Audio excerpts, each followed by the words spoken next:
Wherever you are, whatever you're doing, stay with us as the Suns get set to shine. Here's Perry, to Hurd. Here's the jump shot. Jumps to Marley, a long three. He got it! He got it! Into Booker. Here's the three. Suzanne! Another Sir Charles, and he flies in for a wham, bam, slam. Whammo time! He got it! Suzanne! Oh, brother!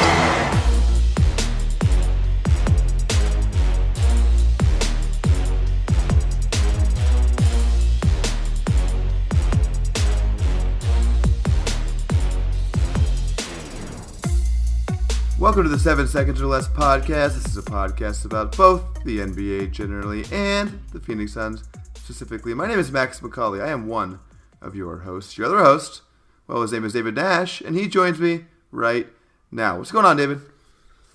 Not much, Max. It's been a few days to digest the draft, and we're starting to ramp up to free agency now, and that's what this episode's going to be all about. This stuff moves so freaking fast, man. I feel like the draft just happened. We're already all the way into free agency. It's crazy. Yeah, we jam it all right in there, and then there's a big, long gap after, probably Summer League, I suppose. Yeah, we'll have some time to decompress and actually think about this team then. But for now, we don't even know what the team looks like because we haven't done free agency yet. So this show, David and I are both going to play the role of Ryan McDonough against each other while the other one plays the role of the player agents, and we're going to kind of mock out what we would do if we were the GM. But before we get into that, we're going to do what we do every week. David's going to give us a little piece of Suns lore in the Did You Know segment. With this episode being dedicated to next week's free agency opening, I wanted to take you back all the way to 2004 and the signing of a Phoenix favorite Sun. For Did You Know this week, we're talking about the architect of the team that this podcast is named after, Steve Nash. As we know, Nash was drafted by the Suns in 96 and traded in 98 in a package that actually brought Sean Marion with pick 9. Nash reached a verbal agreement with the Suns again on July 1st on the first day of free agency in 2004. But Max, can you guess what that agreement was? Oh man, what was Steve Nash's contract when he first came back? I really just don't even remember at all, to be honest. What was it? Well, the rules were a little different, so I've thrown you off a little bit there, but it was actually 6 years for $65 million, and it had a team option in year 6. Well, that's a nice contract for Steve Nash. It is, and only a partial guarantee for Nash in that final year. So, when we get into free agency a little bit later, we might see the changing of the power a little bit in the landscape with that deal for Nash. Dallas was said to be devastated to lose Nash, and fair to say Nash was surprised he was leaving too. There was a quote that I found in looking at this where he said, "It's exciting but also very bittersweet." Cuban apparently was about $20 million short of the Suns' offer, and the Suns actually rolled out a huge entourage to meet Nash. Jerry Colangelo, Brian Colangelo, the new owner at the time, Robert Sava, Dan Toney, Steve Kerr, Rex Chapman and Amari were all in attendance for Nash's meeting. Wow. He took the offer to Dallas actually after it, and apparently Cuban refused to budge on his original offer, and the rest is Suns history. It was a decent free agency window for the Suns after that too. They signed Stephen Hunter outright. Plus, they also signed an offer sheet with Quentin Richardson from the Clippers. We might get into restricted free agents a little later, but in this case, LA didn't match, and Richardson became a Phoenix Sun as well. Actually, a Mark Stein article that I found researching actually noted at the end of the article that the signing of Nash eliminated the Suns from the Kobe Bryant Derby, or Derby, as we like to say in Australia.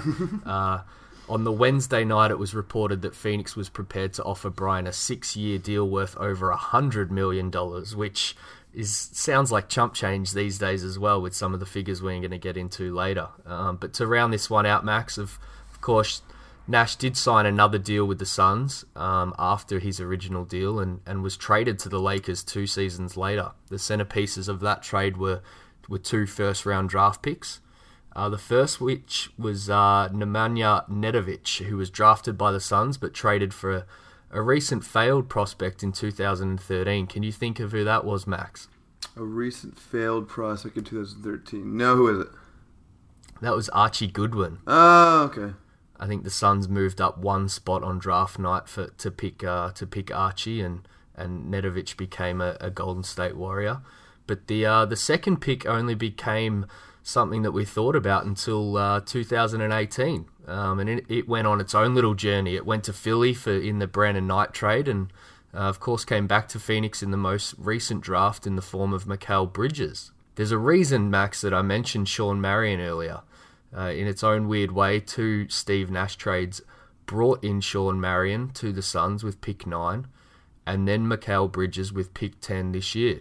Both guys were drafted at 6'7" with 7-foot plus wingspans, and I think the Suns will be hoping that Bridges can become the Marion, with Booker and Ayton as maybe the Nash and Amari. What do you think, Max? Kinda. He's not kind of the athlete. I actually see Josh Jackson as being more Marion. Yeah, I think Josh's wingspan maybe doesn't allow him to have the versatility of you kind of have to Marion. combine Josh's athleticism with Mikal's wingspan. Yeah, maybe the two of them combined. We're gonna try and force 4 players into 3 there. Going back to one thing you brought up, the Steve Nash trade. That's an underratedly bad day as a Suns fan when we found out Steve Nash was being traded to the Lakers. I was wearing a Steve Nash jersey at the time. It was a rough one. It hurt me a little reading some of the articles while I was researching that. Kind of took me back to that feeling when they finally pulled the trigger. Funnily enough, in hindsight, I think it was obviously the right move, but it was definitely a tough one for Suns fans, and something that many Suns fans still haven't really been able to let go is Nash in a Lakers jersey.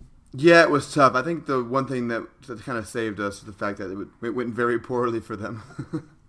Yep, very, very poorly.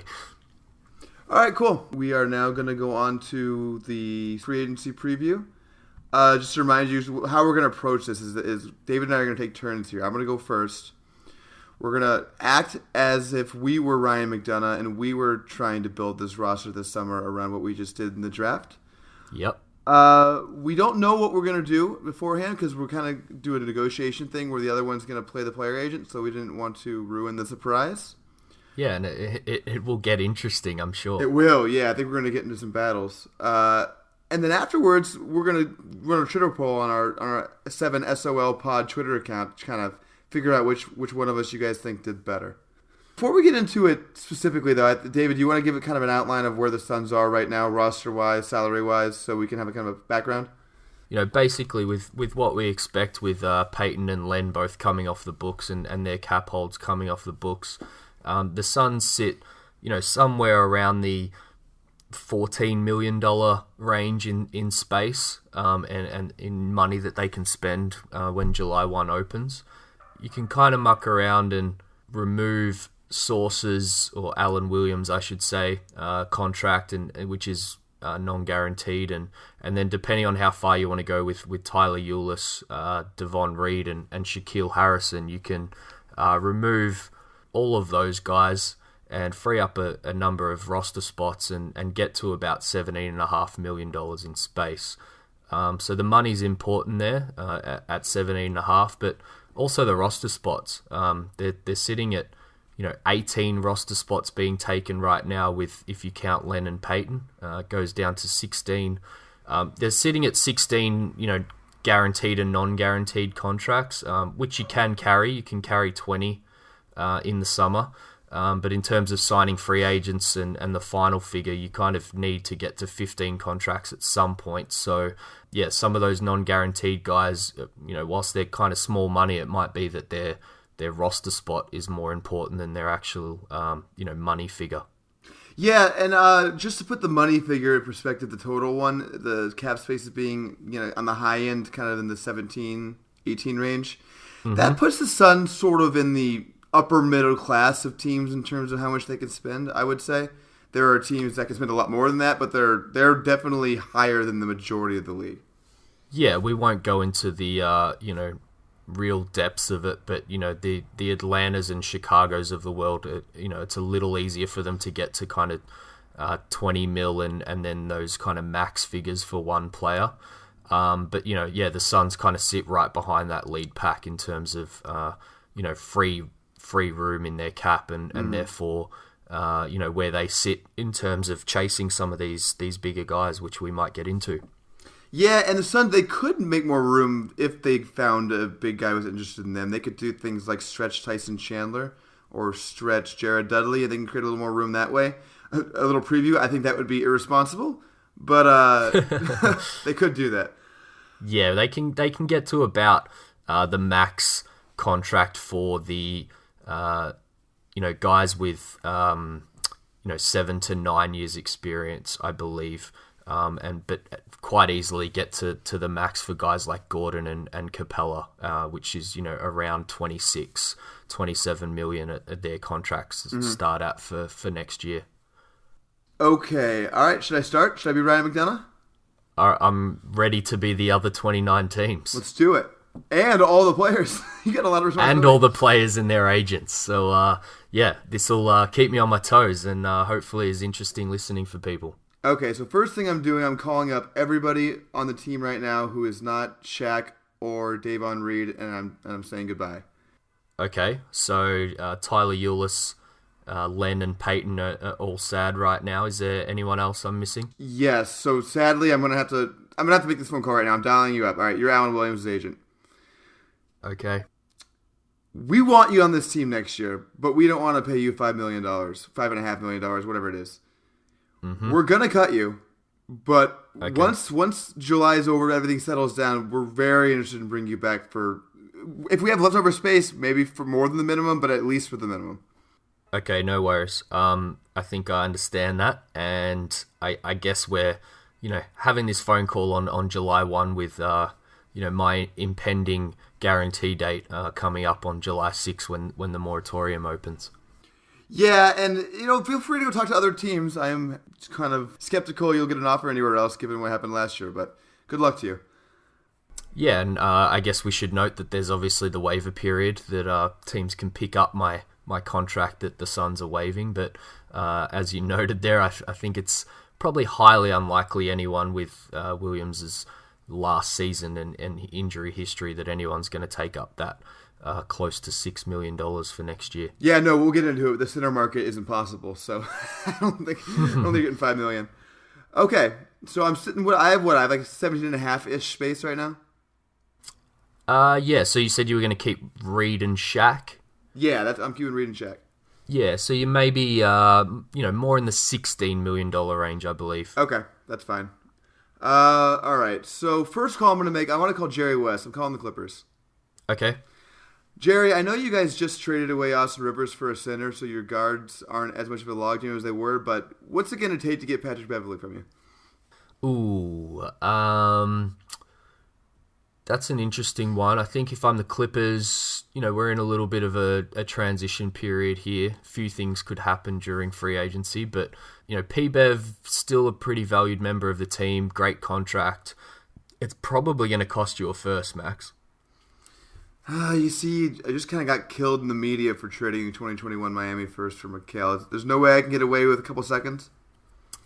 I just don't see the value for the Clippers. They're going to want to hold on to him unless it's a really, really good deal.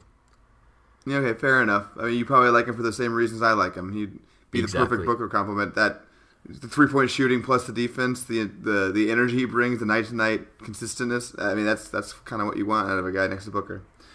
But I'm not surprised you want him. Yeah, I guess I'm just going to have to move on. Let me give KCP, Kentavious Caldwell-Pope's agent, who I think is Rich Paul, so this phone call might be tough, but we'll give him a call. It might be a little awkward. KCP, what are you looking for? What's your market look like? Because I know last year you took a 1-year balloon payment from the Lakers. I think it was like $17 million. We'd be interested in doing also another 1 year for you, not nearly as high of money. We'd be interested maybe in the high non-10 figures. What's your market looking like? So we're kind of talking single digits here, do you think? Yeah. What would you look at for like a 1 year, $8 million kind of thing? Ooh. I am I am a little shy about waiting for a multi-year deal. I think it might be a little dry again for KCP, and with the extension that he turned down from Detroit, what seems like an eternity ago. They need to save face a little bit, but I think a 1-year deal is definitely in play for KCP. Might be better to come off the market again next off season.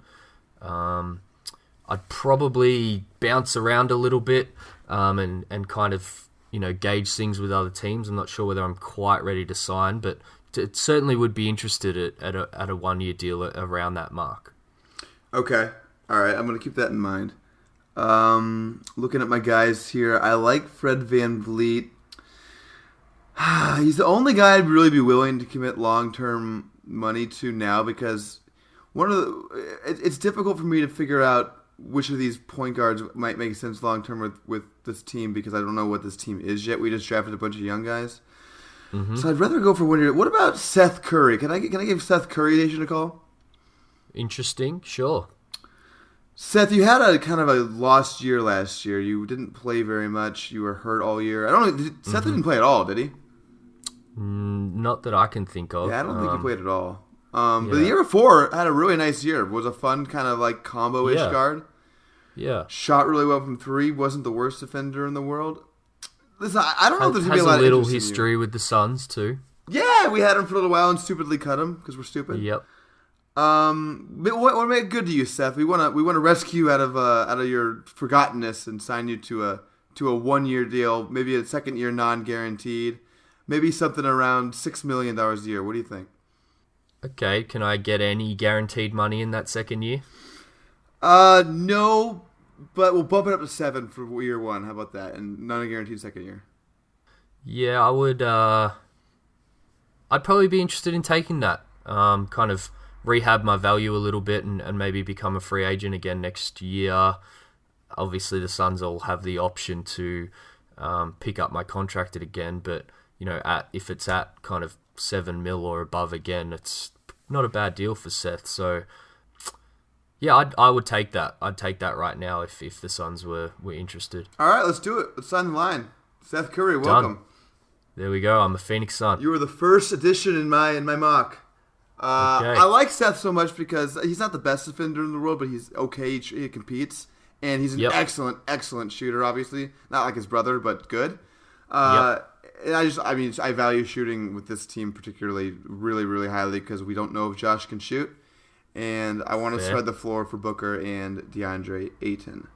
Sure. I guess that kind of takes me out of the point guard market. I guess some of the other guys I was looking at were like Rondo, but I don't like Rondo. Ugh. I don't know why everybody likes Rondo. On Twitter yesterday, I brought up, I kind of complained about the poll on the Gambo show about how he was doing well, and several people who I think are smart people on Twitter kind of came up to me and were like, "Oh, well, why not Rondo? What's wrong with Rondo?" And I don't see it at all. He can't shoot. He doesn't play defense anymore. Like he's the exact opposite of what I want next to Booker. Yeah, we saw playoff Rondo in full effect, but I'm not so sure you're getting that same guy for 82 games. I don't think we're getting playoff Phoenix next year. So I don't know. Exactly. We're getting playoff Rondo. Exactly. So, and then JJ Redick I'd be very interested in. I just don't think that's realistic. No, I think he's going to either look for pretty decent long-term money again or maybe another balloon payment from Philly if they miss out on a few guys. He'll be an interesting one to watch. Mm-hmm. And then one last guy I'll mention the guards before moving on to the forwards. Marcus Smart, he's been talked about a lot. I think Suns fans are really interested in him. Here's the problem with me and Marcus Smart is I like Marcus Smart a lot as a player, but he's literally one of the worst shooters in NBA history. Yep. And that could be fine. If Josh Jackson becomes a really good shooter out of nowhere, kind of shoots 36% from 3 next year and looks like he's going to progress to be good, and DeAndre Ayton's really good right away, then I think you can get away with Marcus Smart. But we might get into that a little later, Max. All right. I'm excited for that one. But I'd be so nervous putting him on this team without knowing whether or not we have the shooters around him. That's fair enough. All right, let's go to forwards. So before we get into the forwards, for me, Jared Dudley. We signed him 2 years ago for 3 years, $30 million. He's got $10 million left this year. Yep.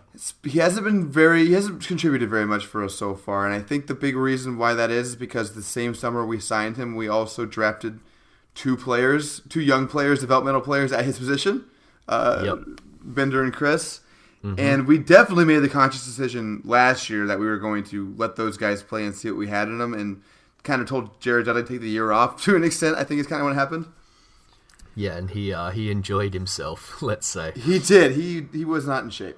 But I think that if Ryan went to him and was like, hey, we actually envision you playing big minutes for us at the stretch four, maybe even starting, I could see that working out. I could see him getting into good shape. He's still a good player, I think. I think, even in bad shape, he was, at times last season, the best defender on the floor. He's a communicator and he directs the guys around, and he's just smart. He's so smart. Stay in front of guys, just with how clever he is on the floor. So, yeah, I think it's a decent point. You add him, looking a little fitter, and, maybe you don't know what you might have there already versus what it's going to cost you to go and get someone, in that realm. I think it's an interesting point. Not sure how fit he can get. I saw earlier today on Twitter, he tweeted, I think he's going to the Hall of Fame at Boston College, and he tweeted a photo of himself from his Boston College days, and not sure he looked all that much different to what he does now.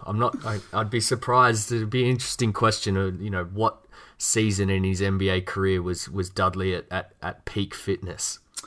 My recollection is that from my memory of Jared Dudley, it was that Western Conference Finals season when he was like our sixth best player. He was in fairly decent shape then. Yeah. But anyway, so if it were totally up to me, I would probably just roll with Dudley and tell him to get in shape and see what we got there, and hopefully he can start at power forward for you. Because the other thing is, he's a great passer and shooter, which is, I think, as you know, an awesome fit in Igor's offense. Yeah, I think he's going to fit really well. He's going to put pressure on other guys for minutes because, I don't think Igor will hesitate in playing him if that's, the kind of thing that he's looking for on the floor at the time. Right. I think it's, as I said, I think it's a really interesting point when you get into, what it's going to cost you to bring in guys to, play a very similar role. We've paid him $30 million, I should say, and, you'd want to get at least one good season out of him. So I think that's a decent point for sure. And yeah, with Mick D's comments around wanting a stretch four that can, hopefully play a little defense as well. There's not that many of them out there that kind of fit that mold. And, if you could get it out of Dudley, then, and you're already paying him money and don't have to go and pay someone else, I think it's a good shout. Yeah, I mean, that's how I would look at it. But McDonough wants to get a power forward, so I'm going to be somewhat realistic and look for some power forwards here. Okay, let's do it. Let me give a call to Luke Mamute's agent here. Okay. Luke, he had a really nice season with Houston. Sort of an underrated season. He was one of their better defenders. He shot pretty well from three. Mm-hmm. He hasn't made a whole lot of money in his career, as you pointed out to me privately. He made like $25 million so far. So far, over a lot of seasons. Okay. I just don't know really what his market looks like. I know in the Dunked On pod he got like $6 million. Maybe I'll start with a $5 million deal, second year, unguaranteed. What does that look like for you? It's tough. I would say that's kind of what I'm getting from various other teams. I can kind of take a whole, I can take one of a whole host of options at kind of that money mark, and teams that are going to be pushing in the playoffs are wanting me to play a big role for their team around that money mark. So, what I would probably say is his agent is there's going to be a premium if you want me to come to Phoenix. Okay. Particularly on a 1-year deal. What are we talking about in terms of premium here? I'm talking I need at least $8-9 million. All right, I'm going to talk to somebody else. Ersan Ilyasova. Yep. Signed late by Philly last year. Played a pretty good role for them. Spread the floor for Simmons. What are you looking at this year? I know you're getting a little older. You might be looking for a multi-year thing, but we're really only interested in 1-year contracts in this fake exercise that I'm running. What about like 1 year, $5 million for you? How's that looking? Yeah, that's not bad actually. I think, being realistic, I'm not sure Ersan's going to get much more than a year out of teams, guaranteed anyway.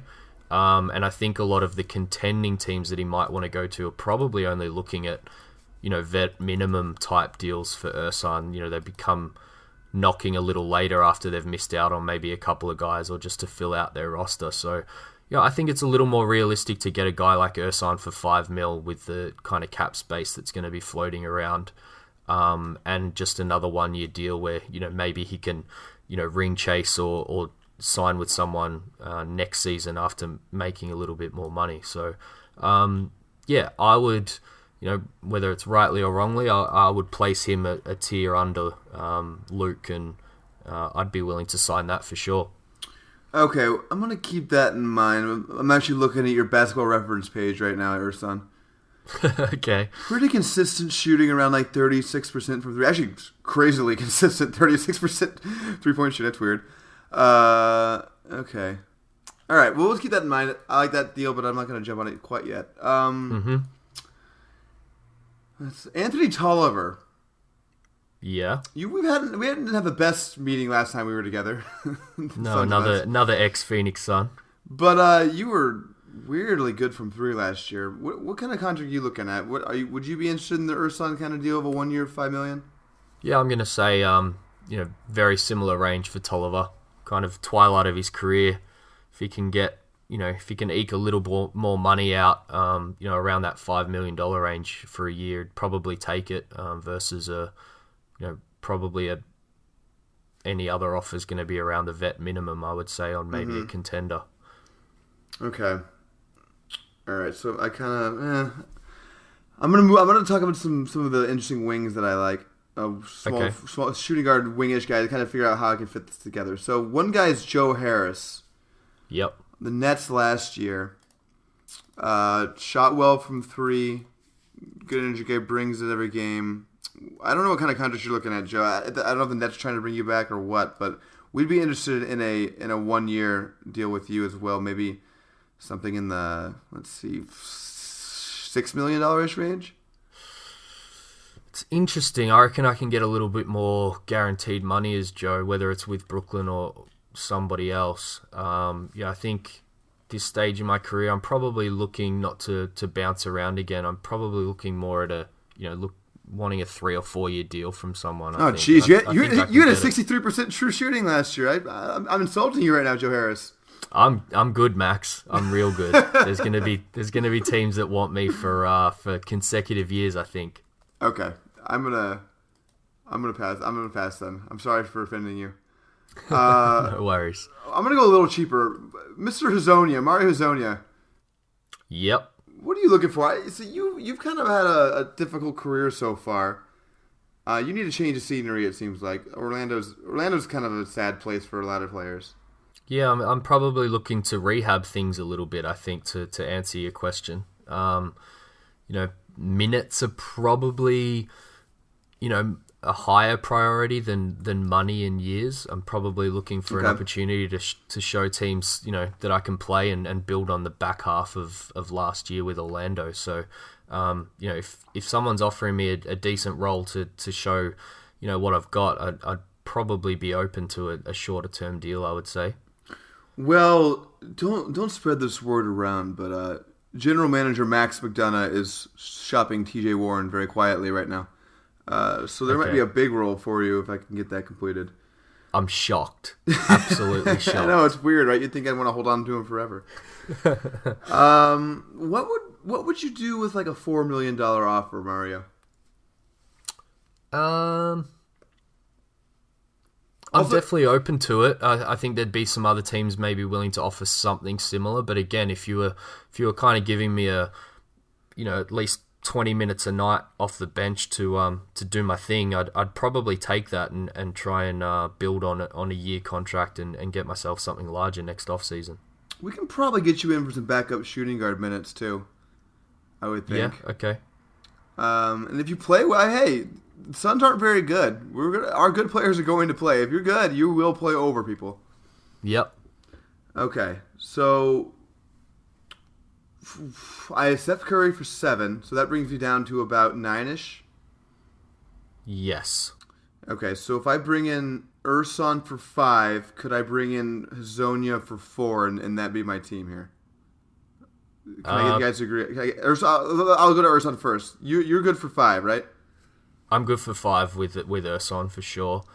I will just note with my commissioner hat on here, there is also the room exception available to you if things are getting a little tight here. I'm not sure how your cap sheet's looking, but you do have around the 4 mark available in an exception. So I have an idea for that. Okay, I have an idea for that. I just wanted to make sure. No, I'm glad you brought that up. If you're happy with the maths on that, I'm happy to go with you. I think so, right? Because you said I have about 16, Ersan 5, Seth 7, and then if I can do Mario for 4, that's 16. That's and if this is real life, I can just adjust those numbers more or less to fit it. Yep. Yeah, I think it's close enough to suggest that we'd be able to make it work. Okay. And Mario agrees to that? Mario's in. He's excited. Awesome. I'm excited too, Mario. Come and kick Booker out of the starting spot. He's cocky. I like it. Booker likes that kind of stuff. You got to compete with him. Yeah. All right, for the room exception, I'm going to call up Aaron Baines. Okay. I kind of like what you showed in the playoffs last summer, Aaron. You showed you could actually shoot a little bit, which I thought was interesting. You were able to stay on the floor against some quicker lineups. I thought was intriguing. I don't know if $4 million room exception is enough. I don't know if you accept that or not, but that's something we'd be willing to offer. I'll be honest with you, Max. GM Max. I need 2 years if you're going to give me the room exception. Oh, 2 years. I will note that the Dunked On podcast that you referenced before, Max, he got about 5 from Boston in a 1 year deal. So I think he's going back to Boston unless he can get a little more guaranteed money out of someone. Okay. Well, I appreciate your time, Aaron. That violates my strict non-2-year rule. Okay. Nerlens Noel. I know my medical team red flagged you back in 2013, but I'm actually technically a new GM. This is not Ryan. So I'm interested in you as a rehabilitation project. I think that Dallas didn't use you correctly, and I think there's some upside to you as a backup center once Tyson Chandler's gone. Yep. Would be very interested in bringing you on for the room exception with a team option for the next year. Ooh, team option. I'm definitely interested. I think you're in my range. I think there'll be a few teams offering me this. Again, a guy who's been frustrated with his opportunities and minutes when he has been healthy. So a lot's going to come down to what you can give me. I do note that you just drafted a 7'1" monster with the number 1 pick. So I'm a little worried about what my playing time is going to look like. Let's do this. So we view Tyson more as a veteran presence than a guy who will play big minutes for us this season. He'll take a lot of games off, and honestly, we would be very comfortable with him not playing at all. Yep. Let's do this. Let's get rid of the team option, just $4 million, and we'll give you. We can guarantee you a very sizable role behind Ayton, where you can show off what you still have. You can rehabilitate your value here. You'll be right back in free agency next year and potentially able to sign a longer guaranteed deal. How about that? Rich Paul here. Oh, no. Where do I sign? Hey, nice. This is part of the mending the relationship. Yeah, maybe all will be forgotten if we can get Noel a bigger contract next year and make Rich look a little better. Yeah, I didn't even think about that, but that's a nice little nugget to this, isn't it? Yep. Cool. Well, I think that about caps me out. What I will say, just real quick to recap, it's obvious I was only going for 1 year deals. The reason why I did that is because I like 2019 free agency better is one reason. There's better, bigger fish I like. There's Kemba. There's Clay, who's like my pie-in-the-sky guy, but I don't think I should get Clay. But hey, you got to keep the option open, right? Exactly. And also, the other reason is I don't really know what I want for this team yet because I don't really know what we have yet. We mentioned the shooting a little earlier. I don't know if Josh actually can shoot, so I don't know if I want Marcus Smart. Yep. I don't really know what Ayton is at all yet, so I don't know kind of how I want to build around him. I'd like to see a little more out of Davon Reed, see if we have anything with him. So for me, I think it makes more sense to get one-year deals. I know they're trying to win. I'm not as concerned with that as they are. But that's kind of what I was doing here. Yeah, I think it's interesting. I think it's it's pretty realistic with what the Suns will look to do and where they will be cautious. I think it's really interesting in terms of being a counter to what I'm about to present. And is nice to not just be kind of running the same philosophy here to back up yours. So shall I jump into that? Yeah, let's do it. Let's switch roles here. All right, I'm ready to go. I'm GM David / McDonough. I'm looking a little different to you, Max, with some of the same principles, but I'm feeling the heat from the front office. From ownership a little bit and up top. I've just drafted Ayton, and I've got an owner who wants to push for the playoffs, shall we say. I haven't been told that it's playoffs or my job or anything like that, but my franchise player has recently said that he's done missing the playoffs, and it's been almost a decade now for my owner, so I'm a little bit on the hot seat here. So I'm looking to create a team that's pushing for the playoffs, and at the same time I'm trying to change the culture a little bit, but also trying to keep a little bit of flexibility going forward as you did with your mock off season. So I'm going to start in a similar way to you, but be a little bit more aggressive with my moves. So I'm going to start by freeing up roster spots and rescinding those cap holds on Lennon Payton. Surprise, surprise. Mm-hmm. But I'm also going to release Tyler Ulis. I'm going to release Shaq Harrison. I think the drafting of Okobo has made those guys a lot harder to bring back. So we're going to say bye to them and hope they can get another opportunity elsewhere. I'm also going to release Big Sauce. We don't have to mock that same conversation again, but I will say that I'm very interested in bringing Sauce back to the team if I can. Okay. Later in free agency, but for now we need that $5 million in space.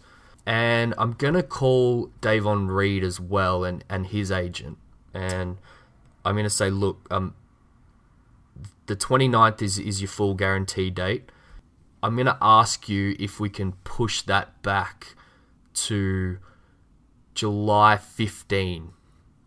Yeah, I mean, I'm kind of at your mercy here because I don't think any other team is going to be interested in last year's second-round pick who didn't show anything and was overdrafted in the first place.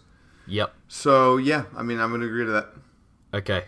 I'll be honest with you. You're right on the fringe there, and depending where we go with our free agent signings, it'll likely be either you or Alan Williams coming back. And can you guarantee me a summer league spot at least? Sure. Let's push it to whatever that is needed, and we'll play you through summer league and see what if you can blow us away. I'm gonna blow your socks off.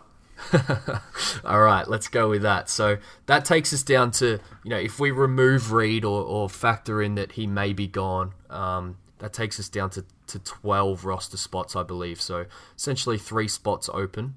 So then the first thing I'm going to do, even before July 1st hits, let's say we're around June 30 here or 29 when I've had that conversation with Reed, I'm going to contact the Clippers as well. Jerry Ress, we've got his number on speed dial, it seems. I'm going to say, Jerry, I can see that Milos Teodosic has picked up his option, so you already owe him around $2 million. And you're going to owe him 6 if it gets to July 15 as well, I believe. And you have to guarantee his contract. I'm not even going to try for Patrick Beverley as much as I would love him because I've heard that can't happen. No, it can't. We love him. He's going to teach Shai Gilgeous-Alexander how to play. There you go. So I'm going to say you don't need Teodosic, so you're probably going to have to eat $2 million there. How do you feel about a Troy Daniels for Teodosic trade, where Daniels is earning a little more than that $2 million that you're gonna have to play Milos, but at least it's not complete dead money, and you might have a player to actually play next year. Yeah, and Troy can shoot, and we like shooters. We need some shooters. You just lost Austin Rivers. Oh, what a loss. We're still reeling over here in the front office. Doc hasn't been seen for days. Let's see. So, what, can you throw in a second-round pick or no? It can be protected. Yeah. How about, a pick next year? I'm not sure off the top of my head what the Suns have, but, something around what the worst second-round pick that the Suns might have next year. How about that? Okay, that's the deal. We just want to get something out of it. All right. And we'll take Troy Daniels. Done. So I'm taking Teodosic. I've got a point guard. May not be my starting point guard, though, but I've got some insurance there on my roster. So still the 12 spots because I've kind of swapped 1-for-1 there. And you're guaranteeing it, right? So that's a $6 million contract, right? I'm guaranteeing him. So if you take Troy Daniels kind of around about $3 million, and Milos is 6, I've essentially spent 3 in free agency on picking up Teodosic. So that's the start of my free agency in a weird way, and July 1 now comes around. First thing I'm going to do is I'm going to call up Booker and his agent on July 1. And I'm going to put to you Devin Booker's agent and Devin Booker. Your cap hold for next year is only $9 million. How do you feel about putting off your extension talks? We really want to attack free agency next offseason, and we could have, close to $40 million instead of 25 if you don't sign your extension this offseason. What do you think? Oh, sorry. Devin and I were on mute. We were just laughing our asses off at that. sorry. No, I'll take that as a no. You're signing us. The one thing I will give you as a concession is that we love it here. We love Phoenix. We're not going to demand a player option. If we can just sign this right now, we're good to go. All right. I will take that as it's not going to happen, and let's sign that extension. So we've got Devin Booker locked in for the next 5 years. By the way, I forgot to do that, but I would have done that too. Around $170 million, I think it's going to cost. But no player option, which we like, and we're happy to lock that in right away. I'm happy. We're excited to build a team here. Great. The next thing I think is, Phoenix will be hoping that LeBron stalls the market a little bit here, and a few days go by on his decision, because first guy we're really targeting here is Marcus Smart, and nothing can really be official there until July 6th. So, let's say a few days have gone by. It might be, July 5 or 6 by this point, and we're gonna contact Smart and his agent and find out what it's going to take for him to sign an offer sheet. We're thinking 4 years. We're happy to commit to 4 years, and we want you to name your price. Well, I turned down 12 a year from Boston for the season. I think is the reporting on that. Yep. Boston, they're playing hardball with me right now. They're telling me to go out and get offers. Yep. Talked to a couple other teams. It's probably going to be more in the $14 to $16 million range, to be honest with you. Chicago's getting a little antsy over there. They want to bring some grit to their team, so they've been floating a number around $15 million a year. I don't know how close to that you're going to be able to get. Well, we're hoping for around 12, but if you were to sign the offer sheet right now, we'd be willing to offer you 14 over 4 years. Ooh, I didn't expect you to get that high. All right, when we go to Chicago. All right, Chicago just told me they'll match the same offer. And, honestly, I kind of like big cities. I'm into Chicago. However, I will do it in Phoenix, but I'm going to need a player option on that. Ooh, that's tough.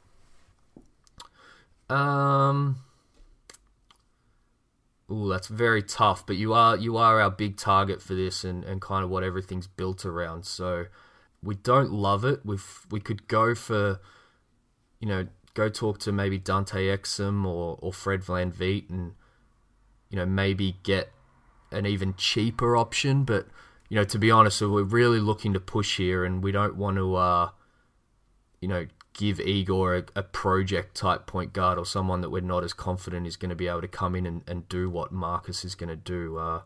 We could go the more shooting guard route with a Avery Bradley or KCP or even McCaw, but we don't love that.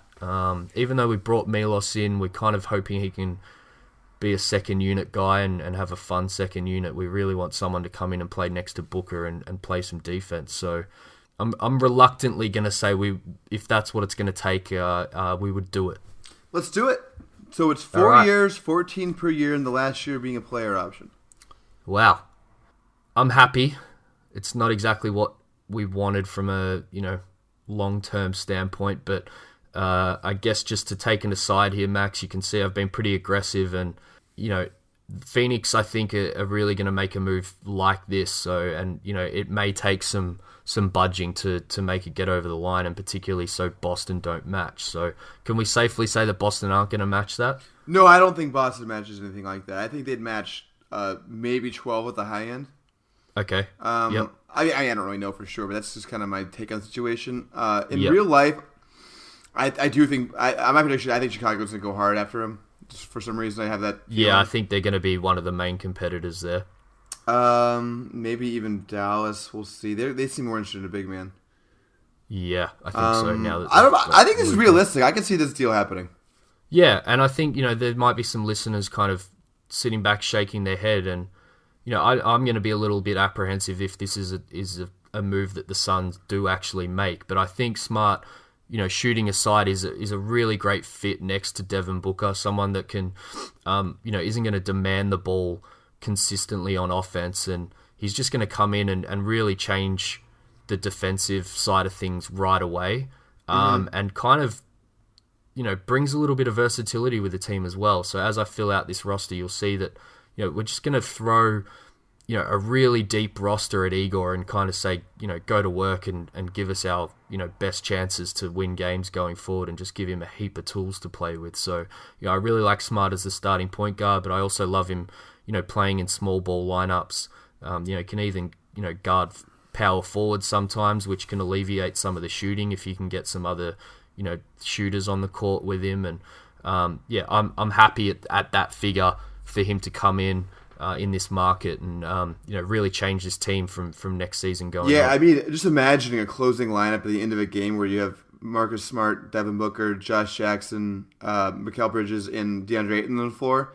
If those guys all pan out, that could be an insanely good lineup defensively around Booker.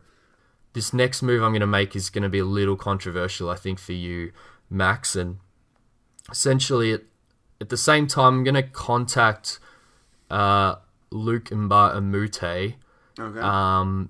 just to kind of gauge what he might sign, and then if we can get that over the line, we'll, we might have to do something, some cap gymnastics here to pay him. But I'm willing to offer him a 3-year deal.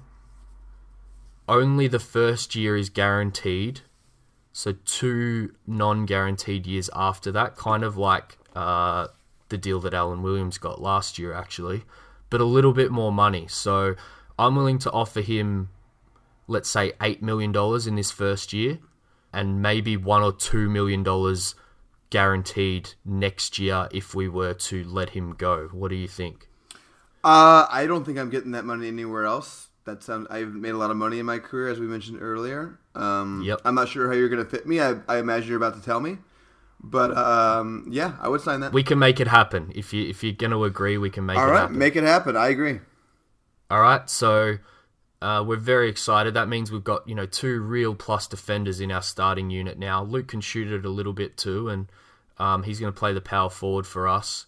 Again, give Igor just another body to work with, and again, if a guy like Bender ends up taking a lot of his minutes towards the end of the year, then not the end of the world, because we've only got him for so let's say 1 or 2 mil guaranteed next year, so we haven't killed our cap situation with that signing.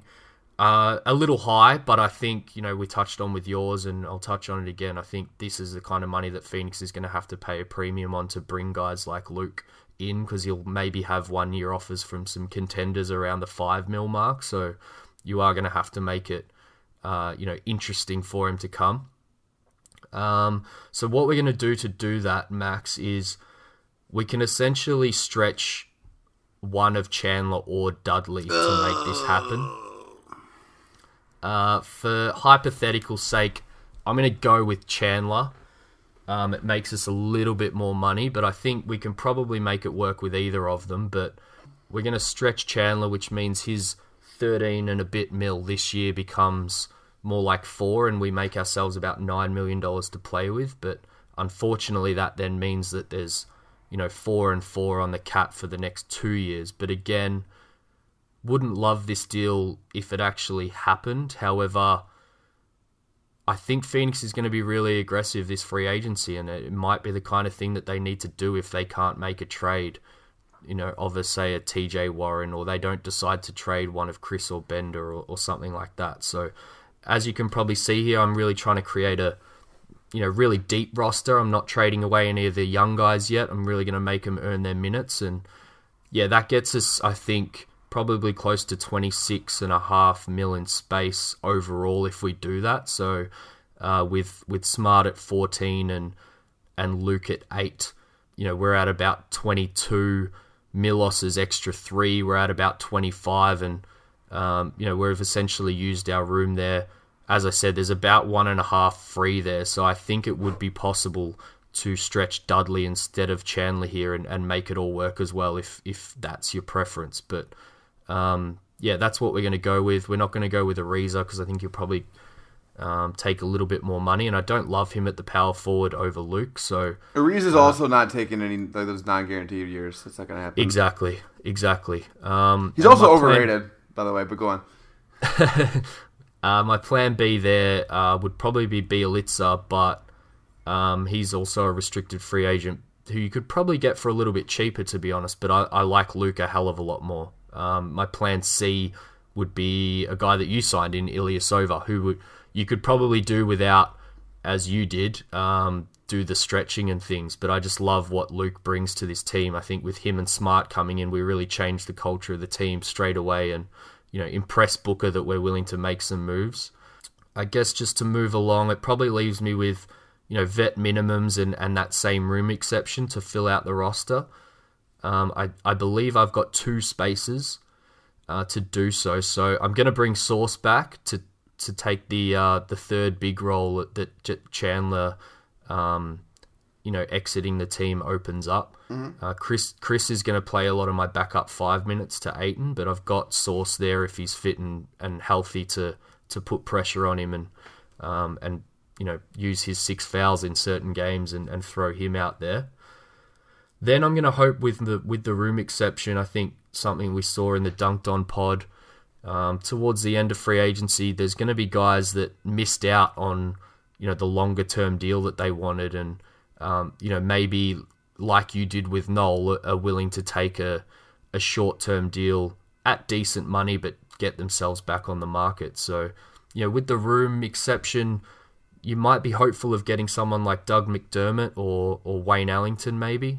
Doug's a restricted free agent at the moment, but if Dallas really chase a big center, they may need to let him go and become an unrestricted free agent. And Ellington, I will say he should command more than that, but as I said, anything can happen, and if the money dries up, he might take a $4.5 million 1 year deal with the Suns, and that shooting for Igor would be welcome, I'm sure. If those things don't occur, you're probably looking at the vet min and maybe a guy like Omri Caspi. Again, some leadership, isn't going to command huge minutes, but can shoot the ball if you need to throw someone out there. I am super uninterested in Omri Caspi. He was supposed to be like the sneaky good addition for the Warriors, and I don't think he had a single relevant moment for them. It's funny when you look at the Warriors and a lot of those signings that everyone kind of went, oh, the Warriors get even stronger again. A lot of them didn't do a lot. No, none of that crap matters. They have Kevin Durant, Steph Curry, Klay Thompson, Draymond Green. That's why they win. Exactly. But yeah, just bring in the leadership guy. with Chandler leaving, we kind of just need to, build the team and get some older guys around. Not a very sexy signing there, but, the type of guy that you'd be looking at with the vet minimum there, I think. Cool. Yeah. So just to round out kind of what we're talking about here, your team I think is more realistic than mine. What you put together, I think that's more what McDonough is going to try to accomplish. Mine's kind of more like what I wish McDonough would do. But like you said, they've made so much noise about being aggressive. The Mikal Bridges pick was a dead giveaway that they're looking at now, not in the future. So I think we're going to see something we're going to see fireworks, kind of like what you did. Yeah, I tried to straddle the line a little bit, keep some of those principles that you talked about with kind of flexibility going forward, because I do think they're still really targeting next off season, which we might get into very shortly. We'll see. If they do what you did, they're kind of killed the next off season, but we'll see. Yeah, there's still some options though, and I think there is a priority there to really push this season, and they might not be a destination next off season unless they kind of make some noise. So that's alluding to my 7 seconds or less section a little bit, but let's get to that right now. Sure, you're asking the questions this week. As always, there are 3 questions. I'll have 7 seconds or less to answer them, and I have had no preparation for them. All right, go ahead. Let's do it. Okay, so I know you don't love the idea of stretching Chandler. No, I don't. But if they did that or traded someone like TJ Warren, which I know you would be much more open to, the Suns can, as we touched on at the top of the episode, they can kind of create that, max slot this offseason. So if you were to bet on the most realistic target, not that you would love the move or not, who would you be, not all that surprised that on July 1 hearing the Suns are chasing a huge offer with? Aaron Gordon. Pretty easy. I think that's the most realistic one. Yeah, he's definitely who I had in mind with that question. I think whilst we won't love to hear that report, I think it's the name that we definitely need to look out for there. And it could work out. There's a lot of upside there. Yeah, I just don't know about paying that kind of money, but to find out. But sign and trade with TJ, I'll be a lot more interested. Yeah, that's an interesting option, something I haven't really thought of.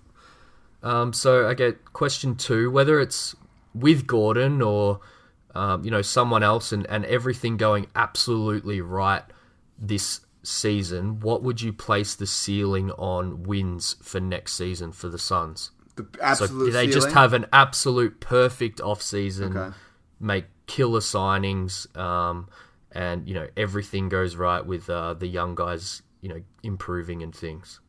Man, so if everything goes right, Booker's like an all-star and a pretty solid all-star. DeAndre Ayton's great right away. Josh Jackson takes the leap. We got the really good free agent. I mean, it's kind of hard to even say, but I guess like 50. Wow.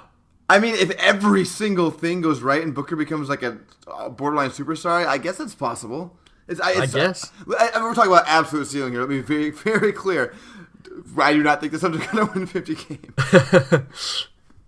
Someone's aggregating us right now. Thank God we don't have aggregators, right? Max McCauley predicts 50 games for the Suns. Interesting. I was not expecting that. You've blown me away a little bit, but I understand what you mean. I'm not think about when OKC sort of took a leap early because they got all the talent together. They kind of jumped to 50 pretty quick. It can happen. The Sixers. Yep. No one thought the Sixers were going to win that. So that's true. Very true. All right. Well, that makes question 3 very interesting. So I'm going to throw a few names out here. We've got Jeff Teague, Kemba Walker, Kyrie Irving, Goran Dragic, D'Angelo Russell, Jimmy Butler, Klay Thompson, Middleton, Harrison Barnes, Tobias Harris, Kevin Love, Millsap, Mirotic, maybe Karl Anthony Towns, maybe Kristaps Porzingis, and Al Horford. That's kind of the meat of the 2019 free agency crop. So with that ceiling of wins and those options at the max money level, which the Suns will be able to get to next year, even with a signing like my Marcus Smart one. It might take some interesting maneuvering, but they will be able to get to max money if they want to.